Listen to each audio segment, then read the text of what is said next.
with us. We are going to have a great show for you today because I have a special person. For those who didn't check us out this morning, we have a wonderful young lady that's going to revolutionize the Democratic Party in North Carolina. And with that, I think many of these younger people are going to make the change. But anyhow, how was your weekend, my peeps? Bridge MCP is in the house. Michael Rudnan is in the house. Bruce Pollard is in the house. AVQE2247 is in the house. Where are the rest of my peeps?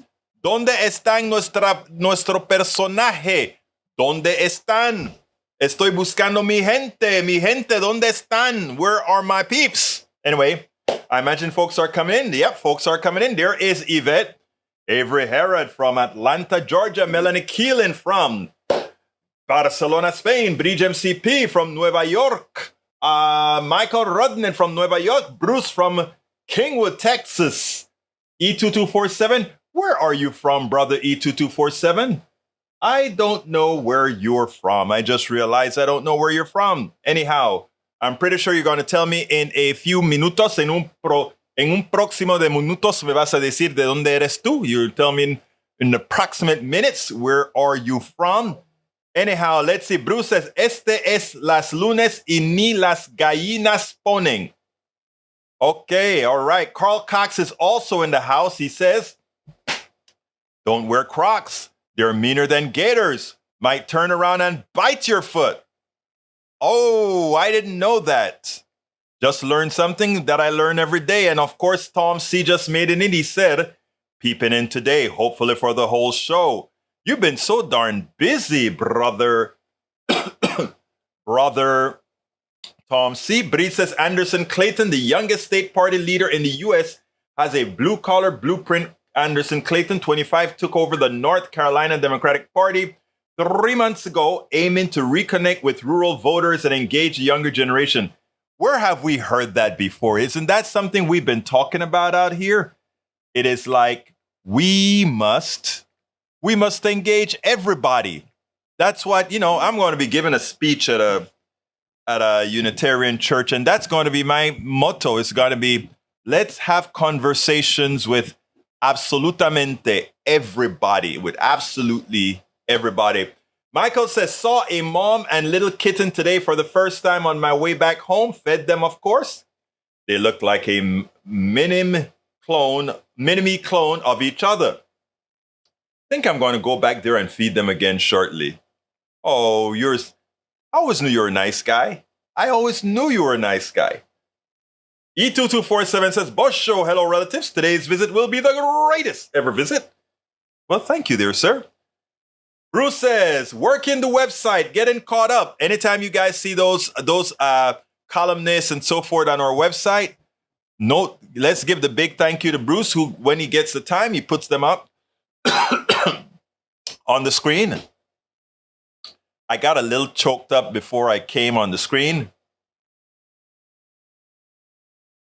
Something got like right there, All right. Let's see what else we got here. We also have in the house. Oh, hi, Egberto AVQ, Bridge MCP. He told us, but you know what? You haven't told us yet, E2247. ¿De dónde eres? ¿De dónde eres? Where are you? What state? What city? We're not going to try to find you or hunt you down or anything like that. We won't do that. But anyhow, let's see if all our cues are made up before I start the video, because I want to make sure to give this video maximum coverage. Yeah, the emails just went out. Just went out. Great. Anyhow, AVQ says, Crocs never understood that fashion trend. Then again, I like to wear plastic glide slippers or memory foam slippers at home. Are you putting me down, Mr. Are you teasing me, Mr. AVQ? I love Crocs. I have so many Crocs it ain't funny. I have a University of Texas Croc. I have a medical student, those black Crocs that really grabs onto the ground. I have those Crocs. I have probably at least 5 pair of Crocs. And that doesn't include the ones that got damaged and torn up or whatever. I love my Crocs. let's say, hey, E2247 Egberto, he did tell us. Oh, he did? Where was it? Where is he from? I don't see it. Let's see. Ayúdame, por favor, encontrarlo. Where is it? I'm looking at the screen. And I don't see it. So please tell me where he's from, ABQ. Bridge says, I can't wear slippers. They make me trip. I hate Crocs. Yuck. Well, I hope you don't also hate the wearer of Crocs, because I am a rare wearer of Crocs. Okay. No Crocs, Egberto, including a crock of beans. Oh, man. I think you mean from a crocus bag now. All right, let's go ahead and listen to Anderson Clayton, because let's see, a while ago, not today. Oh, okay. So where is it? Please help me out, because I want to remember it. I want to remember where he's from, because I like to call people out with their cities just to show that we are covering the entire country. No, don't hate the wearer. Just make fun of them. So you're going to make fun of me now. It's okay. For those that are listening all over the place, she's making fun of me. Okay, let's go ahead and listen to Anderson Clayton, because I think she is our future. And then you guys tell me, what are your thoughts? Anyhow, let's go ahead and play that ahorita mismo. Let's get that queued up. And there we go. Welcome to Politics Done Right. She is the youngest person in the United States to run a state party. She is a Gen Z, the generation that knows what they want and will change the country if we leave it whole enough for positive change. Welcome to Politics Done Right, Miss Anderson Clayton, chairman of the North Carolina Democratic Party. How are you doing today? I'm well. Thank you so much for having me on. I really appreciate the opportunity to be here. Well, let me ask you this. First of all, and please, this is nothing about being ageist. How does a 25-year-old become the chairperson of the entire state of North Carolina, the Democratic Party of that state? How did that happen? Some really good organizing. Well, there is a group called the State Executive Committee that's in every single state, and it is what the party chair is elected by from the Democratic Party. And so we had an amazing team of organizers who are all below the age of 30 across North Carolina who got active and came together to really put forward a new vision, a new version of what we wanted to see our party look like, which was one that was more inclusive, more holistic, organized across 100 counties, and really saw everyone as worth talking to and every vote worth fighting for. Now, I love that you said that, every vote worth fighting for. As it turns out, in your Twitter, on your Twitter header, you have the word pound rural in there, hashtag rural. And that is something that I've been speaking about for quite some time now. You don't cede any votes to anybody. And if we could somehow get the older generations to understand that you don't do that, you fight for every vote, that would make a difference. So why don't you first elaborate on, where did you come about saying we need to take the rural folks seriously? Yeah, I mean, honestly, I'm born and raised in Person County, North Carolina. So it's a county that's around 40,000 people-ish, and it's right near the Virginia border. And it was a county my entire life I spent it running from, right? I thought that I had to get out of Person County, I had to get out of Roxborough to ever really make something of my life. And I was told myself that growing up there a lot, right? And I think that most rural folks, when you talk to them, would say the same thing, that the opportunities are not there, the jobs are not there, the way to stay in your hometown or home county is not there. So I went to school at Appalachian State University, and I had the opportunity to, before I became Anderson Clayton in politics, I wanted to be the next Anderson Cooper, honestly. And so wanted to go into journalism first. And Well, time out. Let me just tell you, you have the disposition to do that right now. But right now we need you in politics, girl. Well, I'll be honest with you. I always dreamed of doing it a different way, but I realized I had a hard time just like telling stories rather than actually speaking on them sometimes, and being in rooms where, you couldn't give an opinion versus you were just trying to write one down or trying to write the story. I figured I couldn't do that anymore. I actually want to be talking about the issues that I was passionate about. And so I went to work for Kamala Harris's race, actually, when she was running for president in Iowa in 2019. And her campaign dropped me in a little tiny town called Belle Plaine, Iowa, in Benton County. And I sat there and I was like, there are no Democrats here. I do not know why I got dropped here by this presidential campaign. What on earth are they doing? And slowly but surely, I started to find and source Democrats that were passionate about seeing the first Black woman president of the United States. And I started to realize, oh my God, if these people are here in Benton County, what could be and exist in North Carolina? And so I found my way back home after I'd been on national campaigns for a while in 2021. And I became chair of the Person County Democratic Party in my hometown for the first time. And I just started organizing. And I said, I don't care if I never win an election here in rural North Carolina, but I want to give people somebody else to vote for and something to vote for. And we ran 3 really amazing Black Democrats for the Roxborough City Council in 2021. And we knocked 600 doors 3 times. And we ran slate cards for the first time. And we got the first ever Black majority city council that Roxborough had ever seen in its history. And it was an amazing opportunity, but it was something that I realized, this should have happened all along. This should have been happening all along. And in the South, where, you have really diverse rural communities that no one is tapping into because we've dubbed these places Trump country for the longest time, or that they're Republican and that there's never worth an opportunity getting out to them. Person County proved that wrong for me. And it was something where we have an opportunity across North Carolina to do that, but also across our country and especially the Deep South to do that too, to activate Black and brown populations that just don't know our party is really speaking to them right now.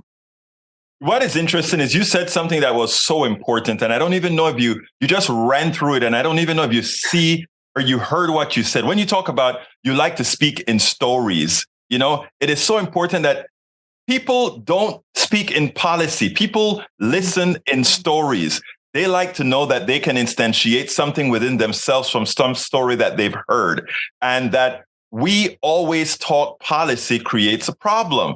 And I love that you spoke about you want to, I don't know how to write this down or whatever, but I wanted to talk to the people. That's all they're asking for. And that is what the other side has perfected so well. So tell us a little bit about how did you decide that I am going to do that? I'm going to pick up that mantra and I'm going to start telling my story. I don't know. I think I've always known that I wanted to get involved in some way and do something that was bigger than myself. My mom and my grandma were just really strong and vocal advocates for women's rights when I was growing up. But my grandma was somebody that in a rural county, you only knew one Molly Breeze, and she was the person that everybody went to for help, and when she passed away, unfortunately, 4 years ago. But people, when they came to her funeral, they just looked at me and they said, Molly Breeze was the person that gave me my first job. She was the person that gave me the first opportunity for me to do something. She gave me the last $5 that she had one time. And when I think about what a Democratic Party should be, I think about that. And so I've always, and I think anybody in a rural area would say they grew up knowing that they wanted to help people and that they always would. And so to me, organizing kind of became second nature. But when I was going into college for the first time in 2016, Republicans across North Carolina were looking at how do they disenfranchise college students the most. And they tried to take away voting sites across every college campus throughout the UNC system and within our state. And I was at school at Appalachian State University, as I said earlier, and the Watauga County Democratic Party was like, no, the hell y'all are not going to take away student voting rights, because we know that when students vote and they get organized and they get active, right, we win elections. And so the Watauga County Democratic Party sued the State Board of Elections in 2016 in order to keep up a lawsuit that they had going from 2014. And they kept that voting site, that early voting site, on campus. And when North Carolina went red in 2016 for Trump, Watauga County went blue. And this is a county in Western North Carolina in the mountains that everybody always depicts as like, oh, you can't go out there. You can't organize out there for Democrats, right? And they did. And I got involved with that. And it was the first time I had ever really felt like a small group of people coming together and doing something could really make an impact. And I don't know, it was kind of like, that was my only win in politics for a really long time. Because like I said, I worked for Kamala Harris's presidential race, which didn't work out that well. And then I worked in Eastern Kentucky for Amy McGrath. And until I came back home to Roxborough, it was the first election and the only election that I had won since. But it's what kept me going, And I think that that's something for every bit of young people to think about right now, is that we've got to keep going and we've got to keep pushing and making our communities better. Anderson, you have to put the effort in. You can't You can't just throw out some media out there, hope they listen to it. You have to go there and touch them flesh and blood. You got to be out there doing what needs to be done. And that's why you are the chair of the Democratic Party in the entire state of North Carolina, because that is a sort of affirmation that people need to hear. Now, interestingly, when people talk about rural areas, and we talk about speaking in stories, you go into a lot of these areas, hospitals are closing. Whose policies will reopen these hospitals, Miss Clayton? Democrats. And I think that the thing that I keep trying to tell folks is that rural communities right now, the amazing money that we're getting from the American Rescue Plan and the bipartisan infrastructure bill, it's historic. And it is for a lot of different reasons. But when you're looking at rural North Carolina, rural America in general right now, getting this money for the first time, this is the first time in 50 years a federal administration has looked at a place like Person County and said, hey, y'all are worth investing in, and your future is worth having 50 years from now. And we're going to give you the money to decide what that can look like and what can propel it forward. And we need people in those communities to be getting to city council meetings and county commissioner meetings and honestly holding out their hands and going, where's my money?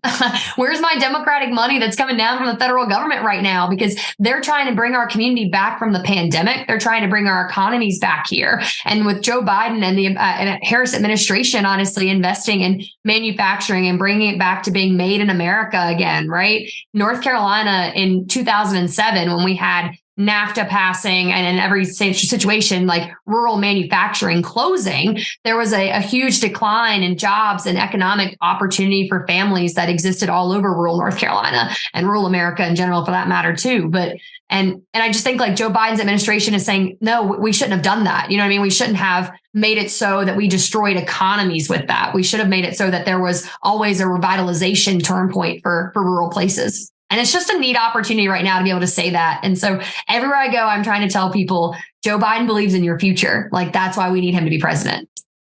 You know, it's interesting because wherever, if you cause disruption in some particular economy, if the government created treaties to create disruptions, it's a responsibility of the government to mitigate what it created, right? And that is what was missing from NAFTA.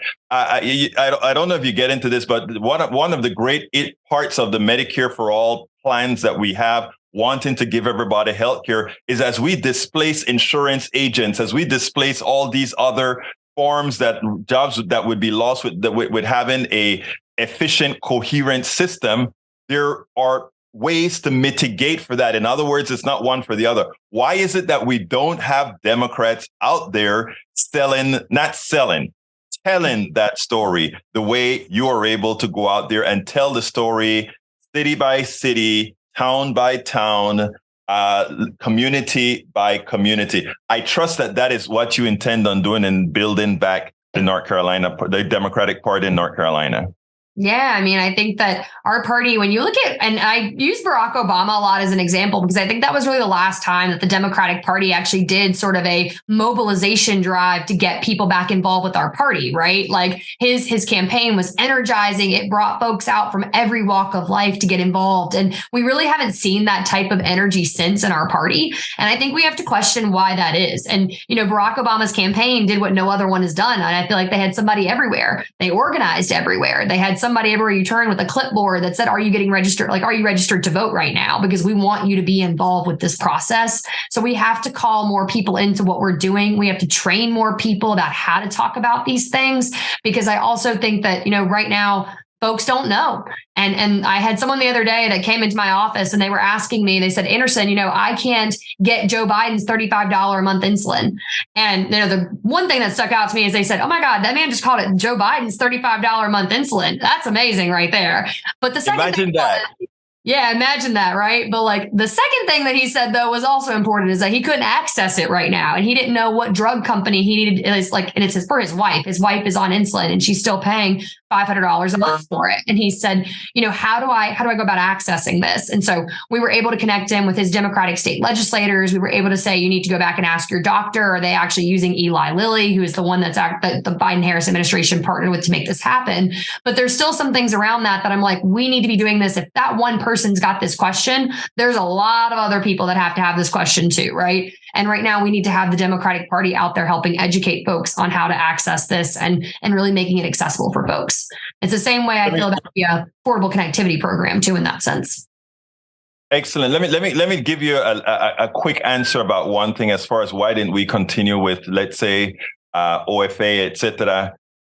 People fear your vibrance, your activism, because if people realize that they're actually empowered, many of those that are empowered, that want to ensure that you don't remain empowered, they know that power has to be shared.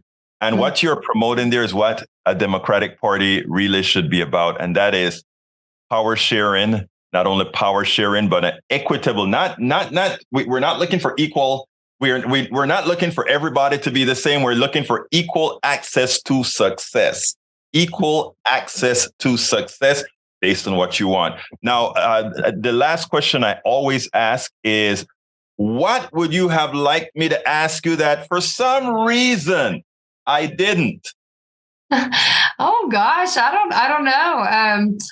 How you can get involved. That's my one field pitch always. If there's anybody from North Carolina or that knows somebody from North Carolina that might be listening to the show right now, ncdp.org is where you can find out how to get involved. We're doing a volunteer call on Monday at 7 with Attorney General Josh Stein to talk about where we go from here, because we just had a abortion veto override, unfortunately, in our state that brought into a 12-week abortion ban in North Carolina. And so we're organizing on that. And we're trying to make sure that folks are out there in their communities registering voters and talking to people about November in 2023 and 2024. Well, let me tell you, Miss Anderson Clayton, knowing that North Carolina's Democratic Party is in your hands, the hands of a young woman that seems to have immeasurable energy, I think only good things are going to be coming out in 2024. So you keep up the good works, and thank you for being here on this very quick ask for an interview. Yeah, no, thank you for inviting me anytime. Happy to gab. I can't express how impressed I was with this young lady. I saw her on Friday on MSNBC, and then I immediately tweeted her and said, "Hey, love what you did on MSNBC. Would love to have you on Politics Done Right." A few hours later, got a message back from her saying, "Oh, yeah, let's give me information." Got it up. And, we set it up for yesterday, the best time that she had available. I tell you what, I could not be more impressed. If we could just have many more of her, young people, I'm not talking about folks my age or whatever. I want young people out there reinvigorating. I'm ready to follow these young folks into saying, this is what we need to do. This is what we need to get done. Because after all, the rest of the time is going to be left to them. The rest of the time is going to be left to them. Okay, let's see what else we got here. Egberto Willis, where E224 Turtle Island is the name of the Earth or not North America, used by some indigenous people as well as by some indigenous rights activists. The name is based on a creation story common to several indigenous people of the northeastern woodlands of America. There are a number of contemporary works which continue to use and tell Turtle Island. Thank you for the education. Michael Ronen said, as it comes to Kamala, she's widely disliked by the left for her actions as California's district attorney, and she's widely disliked by the right for, well, nothing good. Personally, I turned around over Kamala Harris when she was talking about Juneteenth with such joy. Kamala is a woman who had to live in a man's world in California. I asked most people, like I asked them several times with Hillary as well, do remember that. There are some other barriers that these folks had to cross. All right, let's see. Eric Hayes thinks that Biden destroyed a lot. Eric Hayes doesn't know all the things that Biden did that made the economy that he's living into livable. But again, when you're not informed appropriately, what can I say? Paul Fleming is in the house from Atlanta, Georgia. How you doing, Paul? We also have Crocock says, need state Democratic chairperson across America and national Democratic chairperson like Anderson Clayton. I agree. When I die, spread my remains on the floor of the GOP House of Representatives. Do not under any circumstance cremate me first. Bury my heart on the steps of SCOTUS. E2247. Little too graphic for me, my brother. I want you whole. You stay here whole, okay? Maywood is in the house. How you doing, May? Let's see. As we're constantly pointing out, it is up to the legislature to make the laws and up to the prosecutors to enforce the laws. If there's a reason that a defendant should not get a bail or a raised bail, it is up to the prosecution to bring it up. It would be a violation for a judge to look past crimes or even convictions. Only the prosecutor can do that. I hope you got an education, dear Mr. Hayes. All right, Egberto, I knew she was coming on, would have asked you about my friend's dad in North Carolina and getting help. We can still do that. You know, I'm in touch with her. Lee Grant, that's an odd last request, E2247. I know, Lee Grant. I think, E2247 is my brother, but I don't know about cutting out a heart and doing, I don't know. You. All right, Anderson Clayton, I love these here youngsters from E2247. And Breed says, what was that website? Which website, Breed? Oh, you mean for North Carolina? I'll have to get it for you. Yvette Avery Herod loved the interview. She said, great interview. And Michael Rodden says, it's every case still talking about bail. There's over 400,000 Americans waiting in jail without bail for their trials. I don't know how many of them couldn't afford bail compared to how many were a flight risk or a risk to their communities. To me, bail should be eliminated. Prosecutors need to address each case on those two criteria alone. Are you a flight risk?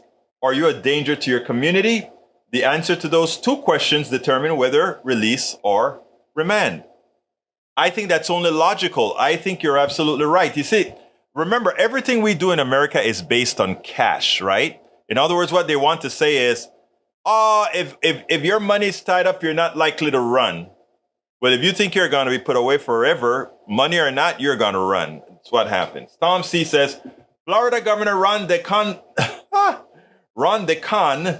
continues to display the unique fascismo credentials for the highest office in America by attacking his most vulnerable constituents with more ban on books, bodies, and brains. True. Tom C., what Make America Florida do now? Make America Florida. I like that. That is the new meme. Make America Florida. Paul Fleming Sr. says, nope, not possible. And Bridge MCP says, live your life as if Ron DeSatan will want to ban it. All right, the next subject today is a bit, what's the word that I want to use? 60 Minutes did a piece last night, and I found it outstanding that I'm looking it up right now. I had it. Let me go ahead and go to the newsletter I did this morning, because I found it outstanding that it turns out that at the same time we're talking about cutting, or not only cutting, but at the same time that we're talking about, let's make sure that those people who are getting food stamps and all of that, that they're working. You know, we can't have these darn people just out there. You know, I mean, you sit back, and you know that food stamps, the amount of money people receive for food stamps is so small, such a small amount of money compared to what the defense contractors get. Yet, they are all upset about what they get. I want to read you this piece here. With the U.S. supplying billions of dollars of munitions, let me put that on the screen. This was actually the 60-minute piece that I wanted to cover. With the U.S. supplying billions of dollars of munitions to Ukraine and growing tensions in Taiwan Strait, some Pentagon generals are sounding alarms about the dwindling supply of U.S. weapons. At a time when the cost of replacing them is skyrocketing, We wondered why the Pentagon is finding it hard to procure weapons it needs at a price taxpayers, let me get rid of that, at a price taxpayers, I lost my train here, at a price that taxpayers can pay. Where am I in this thing? There we go. We wondered why Pentagon is finding it hard to procure weapons it needs at a price taxpayers can afford. A 6-month investigation by 60 Minutes found it has less to do with foreign entanglements than domestic ones. What can only be described as price gouging by U.S. defense contractors. All right? It turns out there is this little piece, and I'm going to see if I can get it on the screen. I think I saw it in the article. There is a little piece that costs, it's a pressure sensor that is supposed to go in, I think, the Apache helicopter or one of those. The cost, the retail cost, not the manufacturing cost. The manufacturing cost is likely a lot less. But the retail cost was about $350. That's what the Pentagon used to pay for it. Now, the defense industrial complex decided that what they would charge was $10,000 for that same part. $10,000. When an investigation was done on several of the defense contractors and on the missiles that the government has been purchasing from them, the government found out that based on the price of the missiles they paid, they could have gotten another year's worth of missiles from these defense contractors. But here is the biggest kicker that I find astounding when it comes to corruption, when it comes to who are the ones that are ripping off the government. Here's the part. Let's look at the the latest fighter. I think it's the F-30, whatever, the F-32 or something like that. I'm going to see if I can find it in the article. But here's what happens. The design, the development, the research was all paid for by all of you, by all of us. All of us paid for the research and development of that F-something Striker. All right? But here is the kicker. And this is what the F-35 Joint Striker. This is a kicker. Even as, I tell you what, let me see if I can read that section about it because it's so important. It's so important about that particular striker. Let me see if I can find the section in here. Survive by no, there isn't okay. I can't find it exactly, but here it is. The F-35 Joint Striker. Altogether, it's going to cost us $1.3 trillion. We could offset some of that cost if we did things on our own, right? Again, remember this. The government, we the people, paid to design, research and development, and manufacture this plane. Even as we did that, even as the patents are owned by the government doesn't have the license to build its own parts if they decide that they don't want to go with this company who developed the F-35 under our auspices.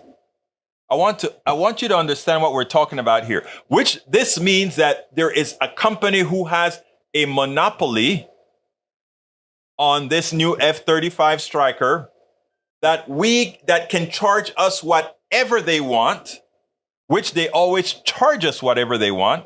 And the program is over budget and worth $1.3 trillion.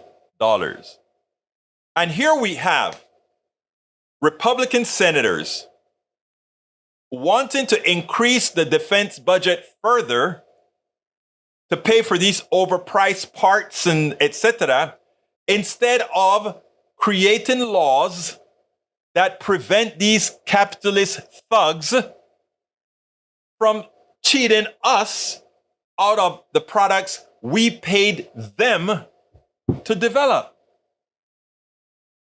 I want you to think about that. You have these guys negotiating that they want work, they want the people who are taking food stamps to be work qualified. In other words, they have to show that they're looking for work, as if there are people out there that just wants to sit down and collect food stamps and don't want to go out there and work and meet people, etc. They just want to collect. But we have these corporations like the defense contractors, Lockheed, who are willing to take our monies, not $50 here, not $100 here, not $200 there, but actually billions of dollars. They cheat us out of billions of dollars. And instead of going where the money is going, where the theft is, we're looking at the small percentage of poor people, the small percentage of the budget that goes to poor people. Do you see what's wrong there? Do you understand what we're talking about now when we talk about an inequitable society, a society where very few people get to take advantage of the system, but the corporations do all of the times and we pay the price? Amazing. Amazing. Michael said, Egberto, SNAP benefits typically ran around $80 billion a year, which went up to $120 billion during the pandemic. SNAP funding keeps impoverished people who are already struggling with poverty from starvation. It's an absolutely necessary program, unlikely all these military-industrial complex funding things. Exactly. A lot of these planes, they're toys. If you doubt it, go to the desert in Arizona and see these hundreds, thousands of planes just sitting in the desert. Never seen war, just sitting in the desert. Live past their lifetime. It's amazing. But he says there is nothing wrong with regional diversity, true, but there's something wrong with fascism and authoritarianism. Authoritarianism, exactly. Michael Rudden says, well, the original idea of the militia was for citizens to hold on to weapons, then give them over to the government when a war started, unless if they were directly participating. History is such a thing. It's amazing, isn't it? Maywood said, yes, according to at least the creation story, as the creator was making the world, it was suggested that he should create dry land. When the creator asked how that should be done, the cormorant said that when he dives very deep, he saw something that might work. So he dived very deep, long, until it reached the bottom and found mud. So he filled his beak with the mud and brought it back to the great creator, the grandmother turtle, volunteered her back to be the base. So the great creator took the mud and began spreading it all over grandmother's turtle back. He kept spreading until all the land were created, and he began to plant trees and other plants to grow and hold the mud together, and the land animals were created, and whatever grandmother turtle stretches her leg, that causes earthquakes. Wow, where did that come from? All right. Falfman said they signed a bad contract. The government allowed 10 companies to be 5. Yeah, that's what they did. But here's the thing, Paul. They signed a bad contract, not because they didn't know it was a bad contract, because they were bribed. That's why they knew and you know, they were either bribed in the past or bribed in the future. They know by passing all these rules, when they get out of Congress or if they're beaten out of Congress, they have a job as a lobbyist to continue the revolving door. That's what they're all about. Bridge MTC, anti-woke is asleep, true. Paul Fleming says, racist people get the point, so there's no need to explain anything to them. Maywood says, replying to Rudden, yes, Rudden, and the majority of people receiving assistance like food stamps and Medicaid are already working just as low-paid jobs. Heck, most of the people working in Walmart are on food stamps and Medicaid. Yeah, we, the people of America, are subsidizing the workers of America so that the corporations can take care of that, all that labor they're getting. It's amazing. Michael Rowan said, I have no idea what Eric Hayes is talking about, Fetterman. Bragg, Matt. Well, you can keep trying to make sense of that. All right, Carl Cox says, or rather, Bree says, Lee, woke is just about just being aware of the real issues, not the BS being pushed by the GOP. they have you wrapped in that crap. Well, we're unwrapping a lot of folks, Breach. We're unwrapping people. Carl Cox says, help the poor elderly disadvantaged, quit helping the mega rich corporations, leeches. Conservatives want the American economy to collapse as they can install a fascist government. That is something that we all have to be aware of. Woke has two meanings, according to Michael Rudden. Most, including the left, see woke as being aware of social issues, especially in regards to racial injustice. A few, mostly the far right, see woke as being about policing speech, especially as it comes to hate speech coming from their side. You can probably guess where I stand on the issue, considering the commentary about the definitions. Of course, I know where you stand, and I know where I stand as well. All right, let's see what else. Maywood says, if it's one of the creation stories I was taught as a child by one of my grandmothers. I trust that your grandmother was indigenous. Bridge MCP says, got off the defund BS. It means that you won't admit to. It helps police. Lee Grant says, policing speech is bad. I agree. Where is Alistair? I miss her here today, but she was at my show this morning. So she got her taste of politics done right today already. So let's see. Michael says, defund the police was always about adding more social workers so that those social workers could deal with the mental health calls, as our police have a long, sad track record of violently responding to the disabled. Eric Hayes says, woke did a lot for the beer company. I think you're talking about the beer company that folks try to boycott, that it didn't work. Try again. You know, it's going to be a hard take in 2024 when people realize how had they were. You know, it's going to be an interesting scenario for folks to notice that they've been had once again by the GOP. Anyway, what else are we going to talk about? I only had that one story of greatness. Wokeness will have other commercial consequences. Keep an eye on Target. Again, like I said, my dear brother Lee Grant, you all that are trying to make an issue out of yoke, it's going to pretty much fall on one's face, because again, there's nothing wrong with being, woke, because woke is being cool. Hey guys, I don't know if I told you guys, but we are in the process of now funding. Let me go ahead and put that on the screen. I think I can put that on the screen. I want to put it on the screen. Come on, screen. Where are you, screen? Come on. There we go. No, that's books. Not what I wanted. Anyhow, I'm now funding for our, let's see. Page scrolls news that I can now read all our books here. Okay, I got that. Apparently, I didn't put it on the screen. What can I say? I thought I had it on the screen. Anyhow, I'm going to have to look for it elsewhere. But anyhow, folks, we're funding for the Chicago trip. So anybody who is interested in supporting our trip to Chicago, and let me tell you what's great about the trip to Chicago. Every video that I make on the trip to Chicago will be, and let me put this in here. Oh, come on, get in there. All right. Let's see if I can get this in here, and then I'll start telling you what we're talking about here. Get out of there, get in there. I'm trying to get this on the screen right now, so bear with me a second. Sometimes when I try to do 10 things at the same time, I pay the price. All right, there we go. All right. My trip to Chicago is going to be on July 13th, and we're going to be talking to a whole lot of folks. It turns out that Ilhan Omar is going to be there. Rashida Tlaib is going to be there. We're also going to have Mauskinkowski and several other great politicians are going to be out there, not to speak about, I think a lot of the senators are going to be there as well. So we'll be interviewing as many folks as I am able to get. Sometimes it's difficult because, especially now, they kind of run in and run out.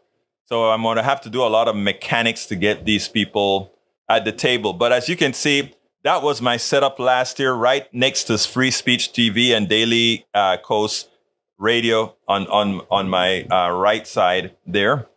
But I'm having this great offer now for those who start supporting us.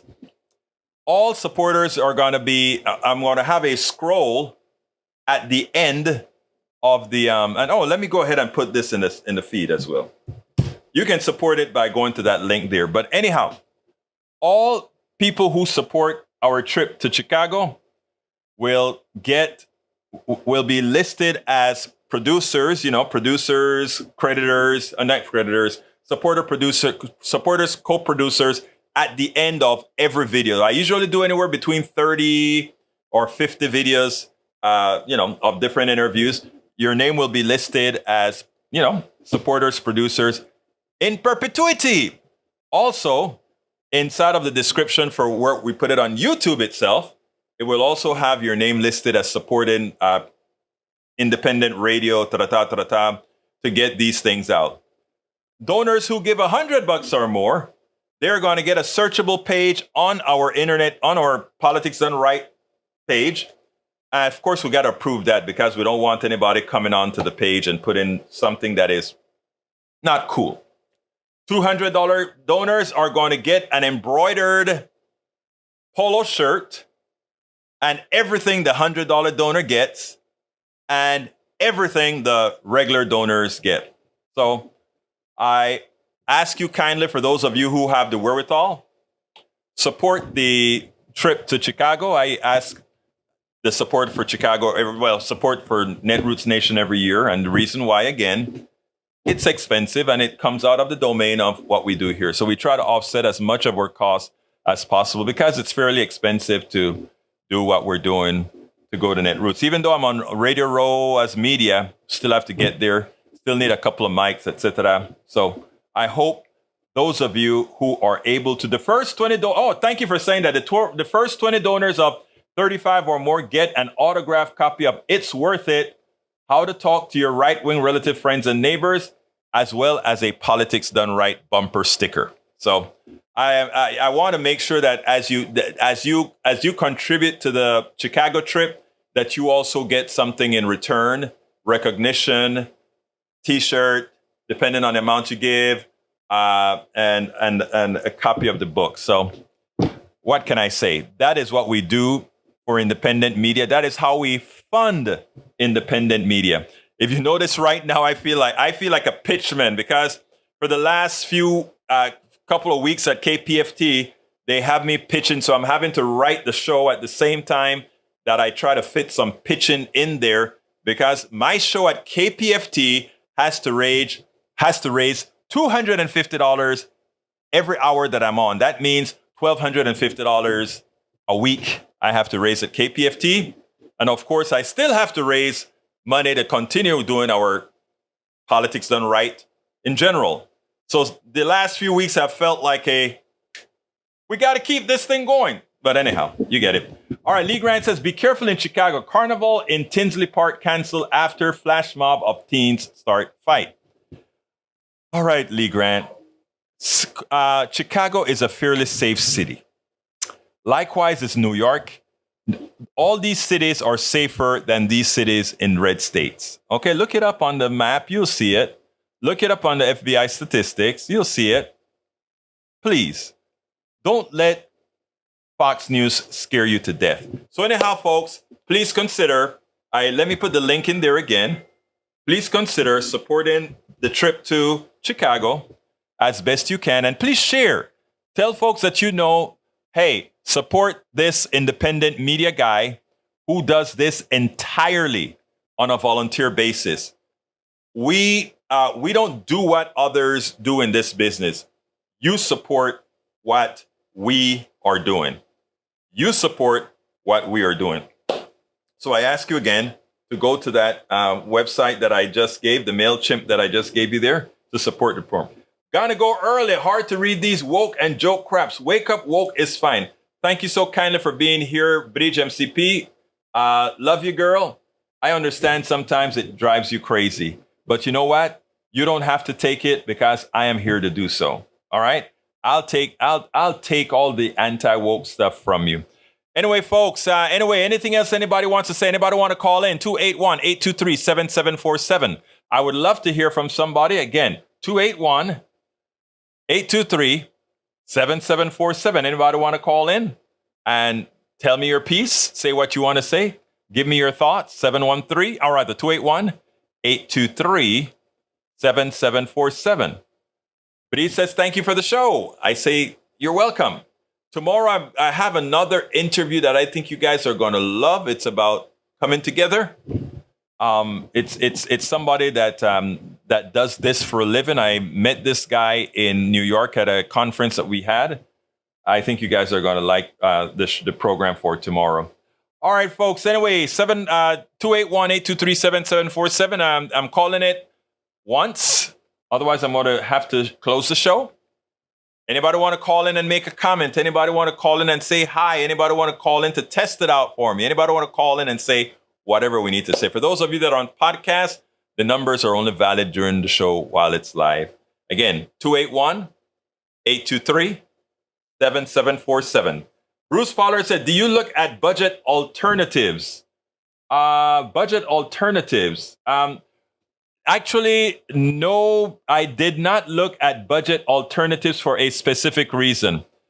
I've learned that if I am not on campus, in other words, if I am not in the convention center, where this occurs, because of the amount of baggage that I carry, the amount of stuff I have to travel with back and forth, the computers, etc., that I don't leave in the that I don't leave inside of the thing, I make sure to now stay in the conference hotel.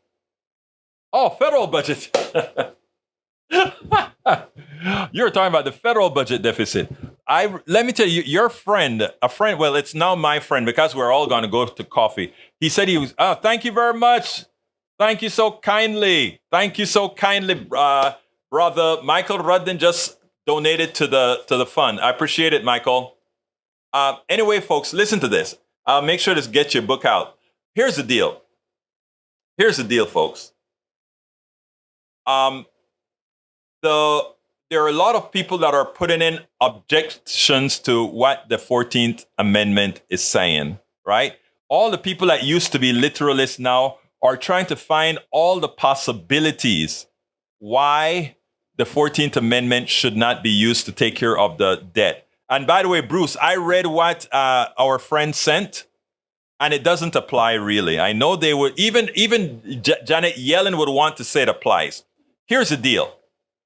Once the Congress passes a law, it is the law of the land. Now, when they talk about if you borrow, the executive have the opportunity to borrow the money to go ahead and pay the bill. When they pass the law, the Congress, they don't then get the opportunity to say that this law can only be paid for if they passed a law. And that what makes it complicated with the piece that your friend sent about the Treasury at its discretion can decide what bills and when bills to pay. That doesn't mean anything because that's the executive. The Congress passes the law. The executive executes the law. The law didn't say written, if there's money to pay Social Security, we will. If there's money to pay this XYZ, we will. So therefore, to satisfy the law, borrowing must occur. And if borrowing occurs, the federal government is responsible for said borrowing. So if anybody wants to stop the funding of programs, they can negotiate that. But that has absolutely nothing to do with paying the bills. In other words, it has nothing to do with paying the bills. And I think the president need to just stop playing around and need to increase the bill now, today, and tell Yellen to go borrow immediately before anybody can issue an injunction. In other words, Yellen needs to borrow now. and borrow enough money for a year. And then if some judge creates an injunction, the money is already borrowed. It's that simple. Let's start operating in the manner in which Republicans like to operate. They like to operate in a wrong and strong manner. Let's operate in a right and strong manner. All right, I got to get out of here, folks. Please remember to go ahead and support our fundraiser for the trip to Chicago, and do remember you are rewarded. Again, as I said, all donors will have their names, unless anonymous, listed in the credit section of every video, in the YouTube description of the video, as supporters, co-producers, and listed on a special Netroots Nation 23 page at politicsdoneright.com. $100 donors may choose to have us create a full internet searchable page at politicsdoneright.com. Politics Done Right must approve the page to ensure it does not violate copyright or obscenity laws. And any $200 donor gets our new PDR embroidered polo shirts. Likewise, the first 20 donors of 35 or more gets an autographed copy of the book, my book, It's Worth It, How to Talk to Your Right-Wing Relatives, Friends, and Neighbors, and a Politics Done Right sticker. Hey, I think it's a good deal, don't you think? So thank you so kindly, folks, and I'll listen to those videos that you guys have me in there for. But I got to get out of here. My name is Egberto Willies. This is Politics Done Right, and you guys know how I end this baby. And how is that again? I am what? Out! We spend a lot of time deconstructing the news, trying to parse it into a form that everybody can understand. We try to find those little nitpicks where it flies above the fray, etc.